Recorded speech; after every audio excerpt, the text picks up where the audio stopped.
Our next panel, quite interesting. How to create culturally specific services in urban communities. You've heard a little bit about what we're doing in Oakland, but let us meet Dr. Tracy Antoine Jackson, who is the director of Domestic Sexual Violence Project in the Urban League of Eastern Massachusetts, Boston, Maryland. And then we will also, as part of that, we'll meet LaDonna Combs. Now, it's listed in your program as something else, but what she is she's the director of Sisters Against Abuse, SAS, and that's out of Detroit, Michigan. May I invite them up, and they will take over the program. Good afternoon, everyone. No one ever wants to be the after lunch speaker, right? Because because you have to hope that people are awake enough to hear anything that you have to say. And so I will do my best to be engaging and interesting. I have a sister. I'm a preacher. I'm a reverend, have been preaching since 1995. And I have a sister that every time I take her out with me somewhere to preach, she says, well, I bought a notebook just in case you said something interesting. So I'll try to say some interesting things and keep your attention, keep your focus while I'm talking. So I'm excited to be here. This is not my first conference with A Safe Place, and certainly not my first time in Oakland, California. And so we love Carolyn. We love the work that A Safe Place does here. It is absolutely phenomenal. We've been to Everett and Jones for their wonderful barbecue. And we just love this area and love the opportunity to share with you. And so we want to talk to you about each Minister Combs and I are going to talk for about 20, 25 minutes. We want to leave some time at the end for questions and answers, but we're going to talk to you about what we do in our individual cities. I'm in Boston, Massachusetts, she in Detroit, Michigan, and what I do is provide culturally specific services for Boston's African American community. And we have approximately 700,000 people in Boston, in the city that's in Boston proper. Of that 700,000, about 24% of them are people of color. And so you can only imagine that the needs are similar to every other major city as it relates to men and women of color in domestic violence. So a little bit about my history. Prior to being the director of this particular project, I was a technical assistance provider for the Office of Violence Against Women, and specifically was doing domestic and sexual violence training across the country. And I did that for a number of years with an organization that was very small. There were just 3 of us, but we were national. And we oftentimes would get these really small grants, and we take that money and we would always do an event in the African American community, because it was very important to me that though my platform was national, I wanted to be serving the community that I lived in. My husband and I own a funeral home in Boston. As I said, I'm a preacher there at a church that has 8,000 members. My life is there. And so I knew the needs of my community, and though my funding source at the time would not allow me to do that work specifically, anytime I could get some unrestricted funds, I would always work on an event there. So one of the events that we did there was called Speaking of Faith, and we actually brought Dr. Oliver Williams to Boston and had him come actually more than once and do the Speaking of Faith event for us. And every single time we would do it, people would disclose. Every single time we would do it, people would beg for more of that same information. And so we knew that we had a responsibility to feed the need of the community. The other part of my work was just social justice work, raising consciousness in the African American community around domestic violence, challenging social norms, bringing people the understanding that domestic violence was not a social normative. It was not about what happens in this house stays in this house. It was about the fact that it is a crime, and it is a crime that is punishable by law. And then the other part of it was facilitating faith-based trainings for clergy and their congregations. And I would have pastors say things to me like, I don't think domestic violence is happening in my congregation. Then I'd say, okay, well, let me come in and speak. Then I'd come in and speak, and you couldn't get me out the room. I'd go in with my team, we'd do a presentation, and 2 hours later, people would have me backed up in the corner telling their stories. So we knew there was a need, and the need had to be addressed. So we said, okay, how do we do that? We need to find funding, specifically for the African American community, because if you know anything about federal dollars, you cannot have federal dollars and be doing anything other than what you said you were going to do. And I was working for an organization, as I said, that was taking me all across the country. I was in rural parts of Montana and Utah. And, I remember being up in Sealy Lake, Montana, watching wolves walk around my rental car early in the morning before I came out to speak. And this is wonderful work, well-meaning and changing the lives of many people, but it wasn't affecting my community. It wasn't affecting the African-American community of Boston, where I lived and had seen domestic violence, from what I'd seen in the street to people ending up in the basement of my funeral home. There was something that had to be done. So we applied for some money from the Office on Violence Against Women, specifically for culturally specific services. And the first thing they said to me is they knew me from the platform of my TA work, but you need an organization that will support your work. And I said, okay, I know where I'm going. I'm going to the Urban League, because I knew the director, the president and CEO of the Urban League in Boston. I knew that they saw some 400 people across their threshold every single week. What a perfect place to bring this kind of information, because Urban League has historically been doing work in job training and economic empowerment. And what greater barriers are there to economic empowerment than domestic violence? So I partnered with the Urban League, and I also partnered with the Center for Hope and Healing, which is a sexual assault program, a fully comprehensive program. I also partnered with Casa Myrna, which is a homeless shelter and a fully comprehensive domestic violence program, and 2 police officers, former police officers, 1 sergeant detective. They are my 2 training partners. We collectively formed a team, wrote a grant, and was funded. So what does that look like? We want to improve outcomes for African-American victims and survivors. We wanted to enlarge the partner agency's capacity to provide culturally and linguistic specific services. We wanted to provide victim-centered, coordinated community response to domestic and sexual violence. And then, using evidence-based practice, we wanted to ensure each victim and survivor was able to achieve their desired outcome, not ours, but theirs, right? Because if we know anything, we know victims are the experts in their own lives. They don't want to come to us and be told what to do. We want to hear from them. What are your needs, and how do we help you to obtain them? So how do we do all of that work? Fairly simple. We provide training for the Urban League staff, because now we've got victims and survivors who are coming into the Urban League, and the Urban League staff knows nothing about domestic and sexual violence, right? So we started by training our staff. We had to get them on board, and we had to get their buy-in, so that it wasn't about that's what she does, because that's what they were saying when I first arrived. That's what she does. We needed to hear people say that's what we do. And we needed to get the staff to own it, because you can teach people anything and get it in here, but where I needed them to get it was in here, because when they get it in here, then when they sit down with people, they know what they're looking for, and they know what they're listening for. I had to teach them to listen differently. It wasn't about what people were saying. It was about what people were not saying. So that was the first goal, right? Train the staff and get them on board, get their complete buy-in, and then provide cross-trainings across those agencies that we're partnering with, right?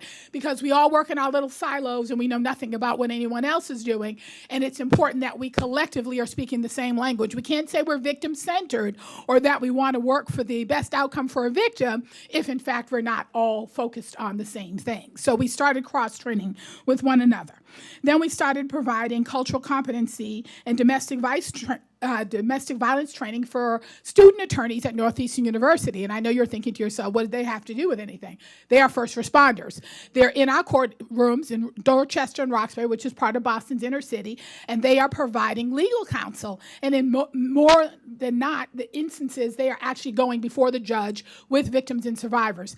Can't do that if you don't have cultural competency or cultural sensitivity training first, because we can't have you going up there thinking anything less than this victim deserves what they're here to ask for. So now you cannot graduate Northeastern University School of Law without taking my cultural competency and cultural sensitivity training first.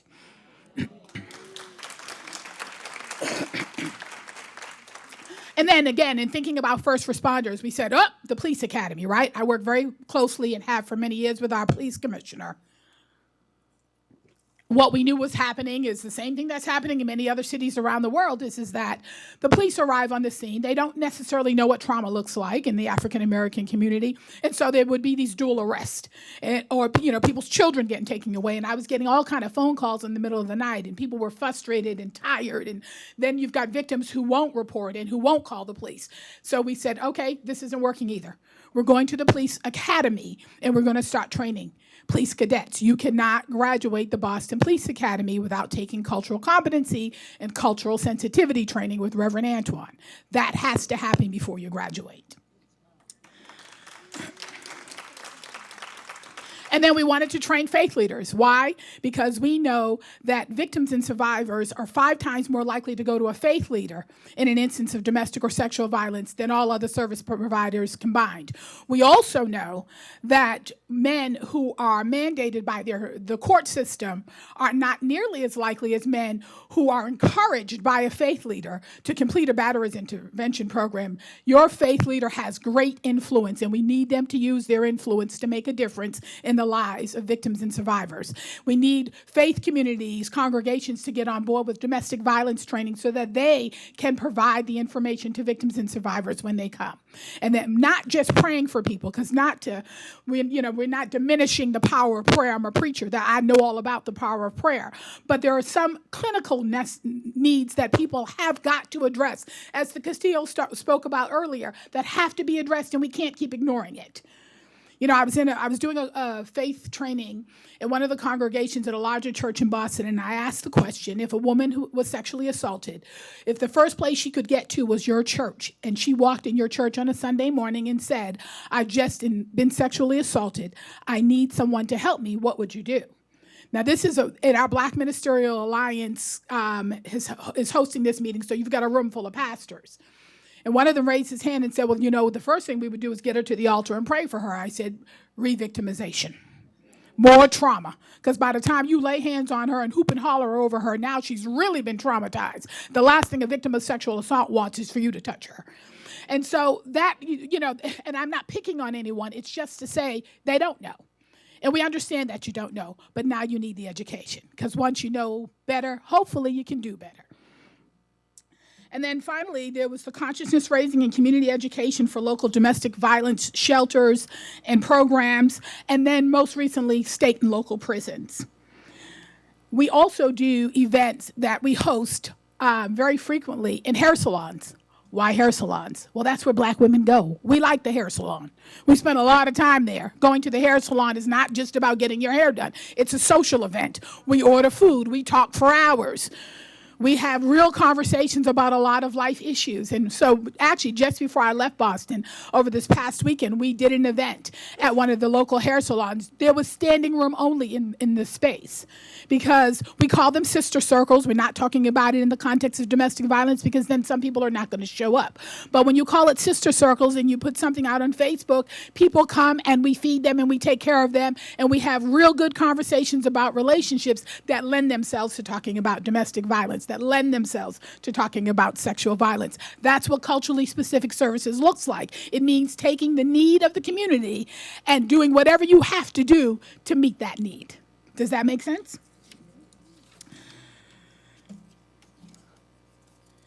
All right. So what are the outcomes of all of this? How do we know it's working? Because that's what the Office of Violence Against Women is looking for, right? They think it's wonderful that I do all this great work and I send them pictures and they invite me to come there and speak for events and all of that. But how do we know it's working? Well, this is what the outcomes look like.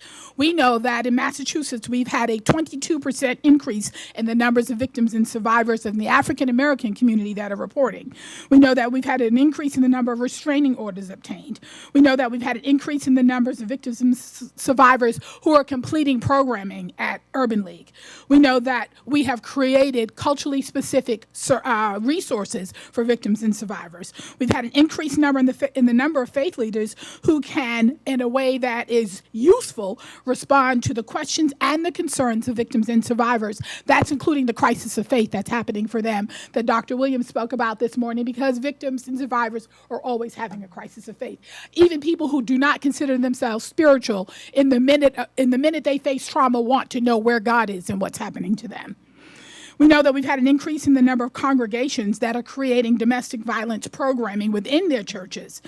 And we also know that we are challenging cultural norms, and that what people have found acceptable in the past, we now know is no longer acceptable. And then more recently, I've had an opportunity to lend my expertise to the White House to talk about my programming in Boston and what is working and why it's worth replicating. And so that is it. I'm going to be here for questions and answers after my sister, Minister Combs comes and presents. Thank you. Thanks for being so patient. Okay, hi, everybody. My name is Minister LaDonna Combs, and I was already introduced. And I wanted to find this slide because I love this slide. It represents the Sisters Against Abuse Society and just women coming together and leaning on one another for resources for domestic violence prevention. I came to this work because I'm a survivor of domestic violence. I was married to someone in law enforcement who almost took my life, and I hid for 4 months in a shelter where he had beaten me so badly I lost my eyesight for 6 weeks. So I had to wait before I could really get any services to help myself. But while I was in the shelter and while they found him, he did a whole lot of different things. He was a very clever man. And like the woman who was on the video, she said he hit me one time and I left. And that happened to me one time and I had to leave. I never would have survived another beating like that. And unlike, the young lady who was in the military and who said her sisters, put you, when you grow up and that's modeled in your home and you marry a batterer, it puts you more at risk to marry a batterer. But actually, my father wasn't a batterer. He was in our lives every day. I mean, he was a very quiet man. Our punishment was he didn't bring us home those little orange slices that he bought us every, we just like, Daddy must be mad because he didn't bring us home any, he stayed up with us all night. He preferred his kids as his friends, whenever we went on our jobs with him. So I thought everybody in the community and everybody in the neighborhood was like my dad, and anybody I married was going to be like my father. So I didn't know anything about domestic violence. We talk about a lot domestic violence and how we want to educate people. But there's a grooming process that comes along with batterers, and they groom you for that type of behavior. And being a minister at a church in Detroit, and in Detroit, Michigan, probably where we used to have 1 million people, but not anymore. There might be 700,000 people. I'm a minister at a church, a huge church as well, as over 6,000 people. And in our church, our pastor was actually on television. They had all these preachers of LA. We were the preachers of Detroit. And I was like, oh, Lord. But anyway, that was interesting. But we have these different ministries, and it's very important for clergy to get educated on how to do these services, how to partner with your communities, and how to prevent domestic violence. And many pastors, when you tell them, we need to do some domestic violence work, they get this real glazed look over their face, just like this. Like you asked them for a kidney or something. And I'm like, wait a minute. He said, domestic violence doesn't go on in my church. I would know it. You know what I'm saying? No, you haven't presented an atmosphere for women to self-disclose and not feel like she's being spiritually abused. What did you do, for him to do that? Were you submissive? Are you a contentious woman? And in African-American communities, and what we need to know, even though domestic violence crosses all ethnic, racial, socioeconomic lines, African-American women experience domestic violence at a rate that's 35% higher than white women, and also 2.5% higher than men and other races. So why is that? Why is that? And why is the church still evolving and bringing these type of resources to the community? There is an African proverb that I wrote down that I love so much that encompasses what Dr. Williams was saying, and that encompasses what some of the other leaders here were saying, that says the ruin of a nation begins in the homes of its people. And that community violence is an extension of what's going on in the home. And in the African American community, our urban legends are what goes on in this house stays in this house. You don't tell what goes on in this house. And unfortunately, when nothing gets self-disclosed or exposed, nothing gets healed either. And the church is supposed to be a place for healing. And so I had a great opportunity. I'm also a professor of psychology at the Spring Arbor University in Michigan. I had a great opportunity to work with Dr. Williams, who brought me on board, who did a wonderful a play that we did in Long Beach, California, A Journey to Healing. And we were able to work with Suge Avery from A Color Purple. And we did a program, and the play was called Miss May's Flowers. And I was brought on to edit the realistic behaviors and the help-seeking behaviors of Black women, how they really respond to domestic violence and what they call domestic violence. Because many times you sit down with victims, and we do counseling at my church, and well, I'm not a victim of domestic violence. He only hits me once a year. It's not real frequent. Or they don't consider that domestic violence unless there's blood drawn. Well, unless you get a broken arm. If he just slaps you or pushes you, that's an argument. That's kind of abusive. But they're in a domestic violence relationship if he's breaking bones or drawing blood. And so she really doesn't know how much trouble she's in until it's too late, until lethality is to the point where she's died. And much like Reverend Anton, I've had to preach, I've had to do funerals for victims of domestic violence. We had, I had to speak at those funerals. We just had, and it's so important also what Adrian was saying and what Dr. Castile was saying about mental health. Because in our community, we recently, last year, I did a funeral of a mother who had mental health issues, and 2 of the older kids were sexually abusing the younger kids. And her answer to that was she killed the 2 younger kids and put them in the freezer in the home, and they stayed there for almost 9 months while the younger kids walked past that freezer with their brother and sister in there. And finally, she was being evicted. And when the movers, and that's another thing, why weren't they in school? Where were the school officials? These kids have been missing.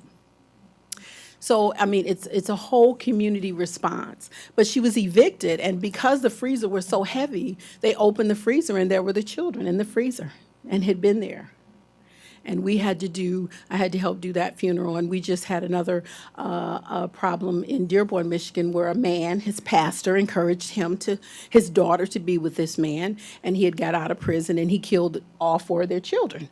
2 of her stepchildren, his stepchildren, killed the 2 younger ones as well. He sliced her, cut her, and now he's in prison. And he was a batterer, but he had killed his first wife and did 16 years and got out. And so the church thing was, well, if we pray for him, he'll do better. And if we just have patience with him, but that's not the issue. It's not the issue. We're all born in sin, shaped in iniquity. And so, and then our life's paths are modeled by different things. And so we all need prayer, but we do need resources.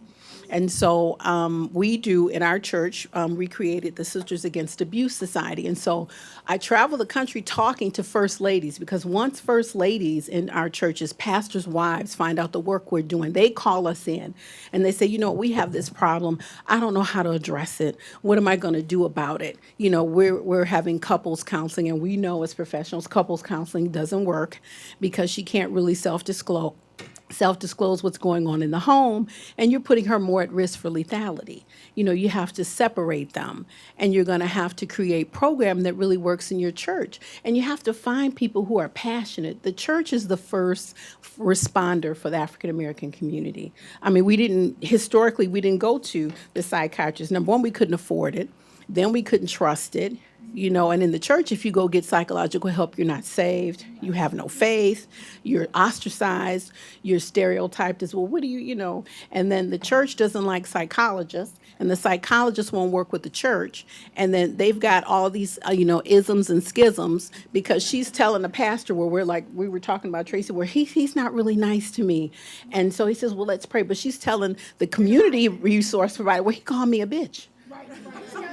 But she didn't tell the pastor that. She told the pastor he's calling me names. So he said, well, we can do it. But she's telling the resource provider. So the resource provider's going, well, why is that church making you stay in that? And then the pastor's going, well, why are they trying to break up your marriage? And everybody's got a different, and so there's no unity. So we have to come to a place where we're not demonizing one another, but we're creating community responses for Black and brown women, because we need so much help and so much nurturing for one another to do this work in the church. I would suggest that, if you don't feel, how many churches are in here? How many faith leaders? Okay, 1, 2, 3, 4. Okay. Yeah, well, we know Dr. Castile tomorrow. But I would suggest that you partner with the community and try to develop a relationship and get some training, because sometimes pastors are very, very leery about bringing people in talking about domestic violence. Because what if the person beating his wife is the head deacon? He's paying all his tithes. What if he's the pastor? You know what I'm saying? So sometimes you have to be real wise in how to step around something. Women's auxiliaries are very, very good at creating resources to help other women. Sometimes you have to say, you know what, Pastor, I think we should have a workshop and come in and talk about the strength of the church and some of these community, resources about, and let's help some other women outside of our church. There's some women in the community, and right, and then the women in the church are going to step out. We all need some help. So you got to make it, a place where you can do that kind of work. We have a wonderful a documentary that we did, which is awesome, called Speaking of Faith. And on this documentary, Dr. Ellis and Dr. Williams and Pastor Thicklin and Dr. Davenport and myself, it talks about the many different spheres of domestic violence and how you can do this kind of work. Yes, Carolyn? Oh, good. Oh, okay. Great. Great. Do you have the reader's guide? Oh, great. So you guys are going to get some great material that we had a chance to author. Good. Good. Right. This is Carolyn's got it going on. This is creme de la creme. Yeah. So, this is going to be very important for you to do this kind of work. And it's time for God. And it's also time for us to really, as faith leaders, I'm talking about to faith leaders, to reach out with the LBGT community. Historically, in the church, we don't do that. In the Black church, we have our own scriptures, but I'm gonna tell you right now, if somebody comes to you and is hurting and is being threatened and their life is being challenged and they have no place to go, first you have to save that person's skins before you can talk about their sins. You're gonna have to get that person to a safe place and not so much worry about the other part, because they're still human beings. Their quality of life is being threatened. And if you love God's people, you have to love the souls, all souls that come to you are God's people. So you're gonna have to develop a relationship that is holistic and cohesive and very nuanced around doing this type of work if you want to be known as a church community of love, and be competent and be informed and be multiculturally informed about this work. Okay? Okay. I'm done. So what is the answer that you give to faith? That's usually the point in which we would get an invitation to come in and do training. And so it really is all about education. And every single scenario is different. And so therefore the needs of every victim and survivor are going to be different. And while faith leaders may not have all of the answers, and nor are we expecting them to, especially if they have not had some kind of training, what they absolutely have to be is what Minister Combs said, is a resource. You have to know what resources are available in your community. You have to know, sometimes it's not even just what resources are available in your community. Sometimes they're what resources are available in your house, right? That's why the Bible says to know those who labor among you. Sometimes you've got resources right in your congregation and you don't know it. You didn't know so-and-so works for, with the Health Commission, and, Reverend Antoine runs the domestic violence program at the Urban League. It's important that you have to know. And so sometimes the resources are right there and faith leaders just don't know it, especially when you're talking about larger congregations and you may not know what everyone does. And so it's education. That's what we're asking people to do. And then if you are wanting to position yourself to actually be able to provide those services in-house, then it's training and getting the proper credentials, as well as individuals in-house that can actually work alongside of you. And we're finding more and more of the larger congregations in Boston who are interested in doing just that. So. Don't you recommend that individual contact the law authority? Oh, absolutely. Absolutely. Yes, absolutely. For sexual assault? Yes. Oh, Well, absolutely. the first thing, if a woman comes to your congregation and says she's been sexually assaulted, the first thing you want to do is believe her. No matter what she says, no matter what happened, no matter where it was, whether she resisted, whether she was drugged, whatever happened, believe her. And secondly, if she does not want to file a police report, because that used to be a stipulation where, unless you file, that's what the SANE clinics were about, sexual assault nurse examiner. Maybe she doesn't want to file, but you want to get her to a place where they can do a DNA testing kit, where they can test that and keep that. So if she does want to file charges, maybe at some point she has that avenue, because every woman, many times, they have to work some things out for, before some women want to go, but they have to have autonomy on how they have a resource for their own bodies. It's very important. Yes, I just want to comment what you said. I think earlier, I think it was Tracy mentioned that when they come to you, they don't only touch, and part of what you're asking, anytime somebody's under trauma, anxiety, they don't be touched. They want space. They don't want to be abandoned, but don't touch me. Depression kind of invites to be embraced, but the anxiety, trauma-related anxiety, you want to give them the space that they need. I think that's kind of what you had mentioned earlier, and I think that's what I heard you ask also in that question. So, yeah. Some women, even after for years, will not want to be touched Don't a want to be certain way. touched. They don't. Yeah. They don't. You know how at church we give a holy hug all the time. Then you're going to find some women are not. They're not being funny, but don't do that. Don't embrace me. The greater the victimization, the more space you're going to need. The sexual violence piece is real interesting. Right now in Alameda County, we have the highest numbers of HIV and AIDS transmission again. And when I got out of school, I walked the streets as a community health outreach worker, and I educated young people, churches, and anybody else that, would deal with this. So along with it now comes syphilis. So my question is, when a young man wants to have sex and not use a condom, do you have any routes our young people can take? Because I am a minister at Love Center Church in Oakland, where they can do the right thing by their own body. It's almost a threat to a young girl if she doesn't want to use the condom. They feel I think somebody said here, your self-esteem is affected. And in order not to lose that, they go ahead and they get pregnant. And babies are born over here at Highland, infected, and the mother's infected. Then they got to go to Holly Lilema House, which used to be the house they went to back in the 90s, write a will, let their children, sign your life away because you're going to pass. This is before they had the cocktail. And everybody's, we got the cocktail, so we don't have to use a condom. But that's not true. You have to take thousands of pills every day to live with HIV and AIDS. And I want to know, is it a crime? Is it considered a crime when a man pressures a young lady into sex knowing that he's infected? Is that a crime now? Yes, it is. I mean, it is a crime. And it's funny you said syphilis. Syphilis is actually on the rise in the United States right now in our communities. And domestic violence also puts more women at risk for contracting HIV because she doesn't have a lot of ways to negotiate her reproductive health in a relationship. So that's very important. But I would say you have to give education, and it has to start in high school and in junior high school to teach girls how to protect themselves and to how to negotiate their own reproductive self and about to have esteem about their own bodies and about the value that they have. We were talking about Donald Trump and how it has triggered a whole lot of his rhetoric has triggered a whole lot of trauma with victims of sexual assault. And as many cases as we report, there are more cases that have never been reported. It's the most underreported crime in the country. So education.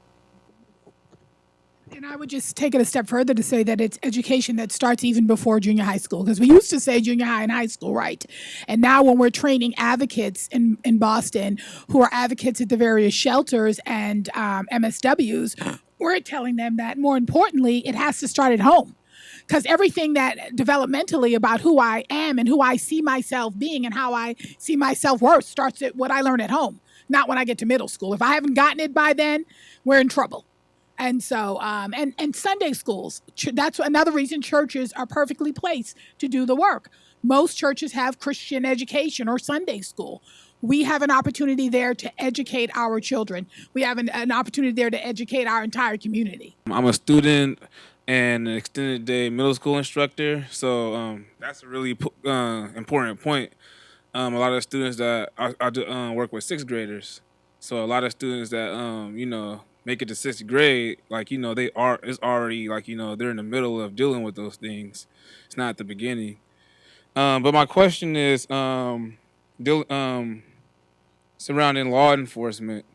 What is the importance of cultural competency as it relates to law enforcement, and how and law creators tackling domestic violence, and what are the dangers of having an ignorance of culture and dealing with that.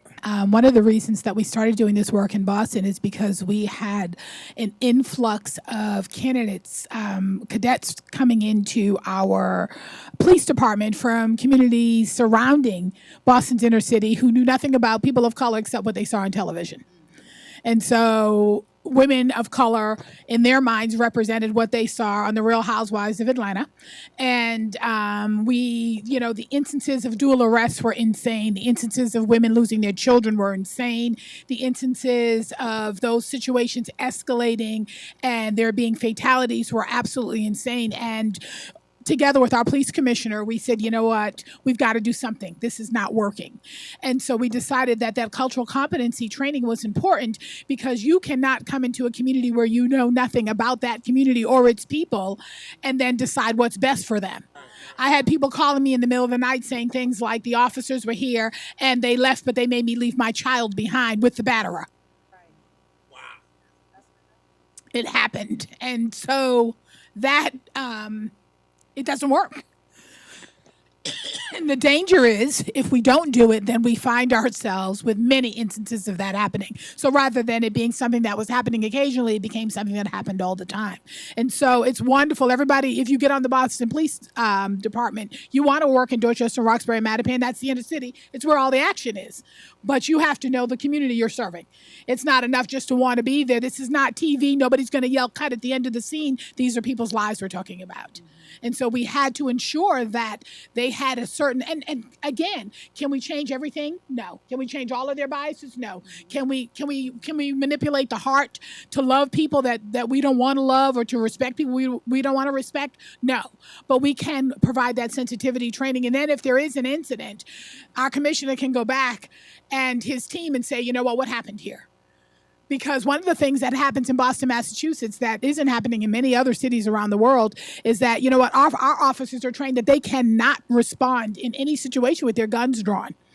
Unless there's a shooting taking place. They cannot. Our commissioner will not allow it because he says it creates a hostile environment. And he did not want that for the city of Boston. And so he's been invited several times to the White House to speak. He's sat down with our president to talk about Boston community policing and why it works so well. He's very connected to our African-American clergy.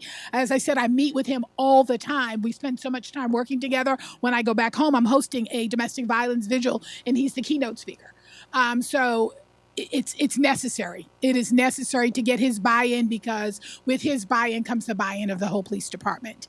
And it ensures that women can actually get out of domestic violence situations and someone respects what trauma looks like. I have some of my Northeastern students, when I take them into the courtroom and they are representing, and I'm sitting in the courtroom observing them, they're looking back at me constantly sort of for that, confirming and affirming moment of, am I doing this okay? Because sometimes victims are side slapping and rolling their eyes at because their batterer's on the other side lying, and so they're looking back at me like help, with that face of Reverend Antoine, do something. And again, but it's what trauma looks like. And when judges don't understand that, then they get offended and think, well, she's just as hostile as he is, and so there's going to be no restraining order. But it isn't hostility you're looking at, it's frustration you're looking at, and we need to understand the difference. And so something that simple has to be explained in order for the system to work for women of color. One of the things that we do at A Safe Place, we don't just deal with, women who are victims of domestic violence, but we also deal with our teens and our tweens. And one of the things that we do is we go into the schools, which is what you ladies were talking about, because we know that it begins not at high school, it doesn't begin at junior high school, but it does begin at home, and we see a lot of it in elementary school. So one of the things that's really important is for them to understand early about the importance of self-awareness, about their bodies, how important it is. It is their body, it belongs to them. The importance of healthy relationships and dynamics, because if they're not getting that at home, what A Safe Place wants to drive home to them is the importance of you have a right to a healthy relationship, and no one gets to take ownership of you or abuse you in any form, shape, or fashion. Because if it starts out with a play hit or a slap, if it starts out with verbal abuse, if it starts out with any of those things, now we have the whole dynamic of what domestic violence is. It's not just about when you get your eye busted or your nose busted. So really pushing that home to them and pushing the importance to them about the issue issue of sex and about the issue of the disease or the STDs that come along with that, and the importance of, if this is what you feel like you want to do, and trying to get them to see you want to wait for that, but in case you don't want to, there's availability to you that you don't have to be stuck with the STDs. But really the importance is, as a safe place, we know the dynamics of the need of how it perpetuates in our community, and we have to start with our teens and tweens and young adults. And we get the facial expression. Sometimes you don't get body language, and one of the things that I like to do is when we go in and we do our Tuesday classes and we talk to them, and one of the things we want to do is get them to know us. Don't come in and just talk over them, but get them to know us. I have the ability, or the wonderful ability, to be able to share with them, I've been where you are as a teen mom. I've been where you are. We know what it's like, what you all are doing. We're not just here because it's what we do in the community. It's because we want to be here. And it's important that we drive that home to them, that we really are concerned about them, because many of our women that we get, and even we get in a safe place, they have been perpetuated with this. They come from homes that are domestic violence issues. They come from these same situations. And if someone had gotten to them before they got to this point, then perhaps their lives would have been different. So we really, really drive home with that. And again, we're the only agency in Oakland. We're the only domestic violence agency here in the Bay Area in Oakland. So that gives us a great inroad to be able to make that difference. And not only that, but we're one of the agencies, and actually the #1 agency that really pushes to deal with our teens and tweens, because we understand that what we're dealing with in the Bay Area is our teens and tweens. And if we don't deal with them, then we're really, really wasting our time. So yeah, we really do try to deal with that your body and your self-awareness and your self-esteem is priority. It's important. It's important. Parents are buying their kids cell phones, at 5 and 6 years old. And with those cell phones come all these data packages, and they can surf and do whatever it is you're not going to talk to them about, or however they want to communicate with Facebooks and tweets and Snapchat and all these other things. You really are going to have to start teaching your kids how to socialize on social media, and what's acceptable and what's not acceptable, and that they can't take pictures of their genitals and send it to somewhere, to somebody's a calling card. Right, because those pictures don't go away, and then you're convicted as a pedophile at 13 years old, and they don't know what they're doing. They've got a camera, so that's another important thing to remember. Right. We have one of my directors is my brother, and he's a juvenile sex crimes police officer. So he deals with childhood sexual assault, and it's not just for men who are returning citizens. There's a history of childhood sexual assault in our communities, in all communities. So yeah, we do have a component that deals with it at our church. It's very secretive. We have counselors, and we believe kids.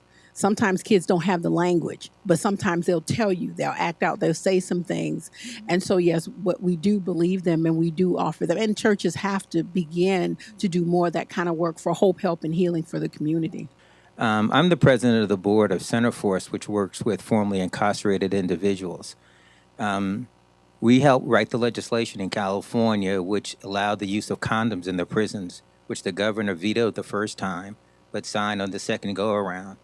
But we're now pushing for men who are infected with hepatitis C, who have unprotected sex with women, to be a felony. And African-American women and Latino women are infected with hepatitis C at 4 times the rate of Caucasian and Asian women. So we're looking for support on a state and national level to push that as to be a felony, just like having unprotected sex if you have HIV. I just want to say there are a lot of questions about clergy. We're having a National Clergy Summit here tomorrow. We will have a full discussion and engagement around the clergy and domestic violence. So please come back, and we'll continue those discussions around clergy.